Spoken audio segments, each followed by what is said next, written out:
জায়গার নাম নিয়ে আমাকে অপমান করা। আড্ডা মারতে। Hello guys, welcome back to our channel Supriya daily ব্লগে তোমাদের সবাইকে স্বাগত। এখন হচ্ছে আমাদের রিলস ভিডিও শুটিং। কালকেই তোমাদেরকে দেখিয়েছিলাম আমার দেওর এসছে, এখন খাচ্ছে, কিশোর ভিডিও দেখছে।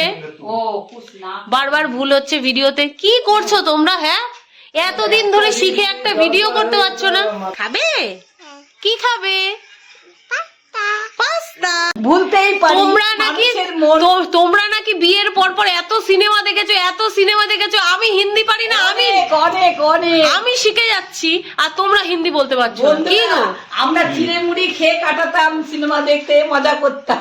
এত আমরা সিনেমা দেখেছি দাদু আর আমি, মানে ইয়ং বয়সে খালি ওই সিনেমা দেখে দেখে বেড়াতাম আর ওই চিড়ে মুড়ি খেয়ে দিন কাটাতাম। আমাদের বাড়ি যেই আসে আমরা তাকে ভিডিওর মধ্যে মুহূর্ত করে দিই। তো গাইজ আমার দেওর এসছে, তো দেখো আমরা দেওরকে দিয়েও রিলস বানিয়ে নিচ্ছি। এই তো আমরা সবকিছু স্মৃতিতে রাখতে চাই, তো তাই আমরা বললাম যে ভাই একটা ভিডিও করে নাও, তাহলে খুলেই দেবো। একটা তালিয়া হয়ে যাক।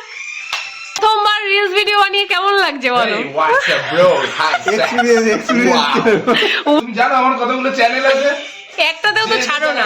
ডাকুদার সঙ্গে চ্যানেল আছে, প্রধানমন্ত্রীর সঙ্গে মমতা ব্যানার্জির চ্যানেল কতগুলো লাগবে। উপরে ভাত করে আস্তে আস্তে তোমার সব রান্না হয়ে গেল। ডাল হয়ে গেছে, কচু শাক হয়ে গেছে, এখন করছে পটল আলুর তরকারি আর বেগুন ভাজা করবে। পাপড় ভেজেছো? পাপড় ভাজা। বাহ, আজকে আমাদের মেনু শুনে নিলে তাহলে তোমরা কি হয়েছে, তোমরা যে যে খাবে সে চলে আসো। বল, কি হয়েছে তোমার? ভিডিও টিডিও করবা না? ভাল লাগছে না? কি হয়েছে? কালকে চাউমিনের ইয়েতে সবাই কি লোভ দিয়েছে? তোমার শরীর খারাপ হয়ে গেল বাবা? বাবা অসুস্থ, কিন্তু আমরা বাবাকে শুয়ে থাকতে দিলাম না, আবার চলে আসলো বাবা এখন ভিডিও করতে। অবশ্যই অবশ্যই, হ্যাঁ হ্যাঁ হ্যাঁ, তুমি শুরু করো, আমরা আছি। ভিডিওটা যদি ভালো লেগে থাকে অবশ্যই লাইক করো, শেয়ার করো, কমেন্টস করো, আর আমাদের চ্যানেলকে সাবস্ক্রাইব করো। তো और अगर तुम लोग नए हो तो सब्सक्राइब करो, वो जो लाल वाला बटन है उस पर फूट फेंक के मारो या फिर मोमबत्ती, मुझे नहीं पता, बस क्लिक हो जाना चाहिए।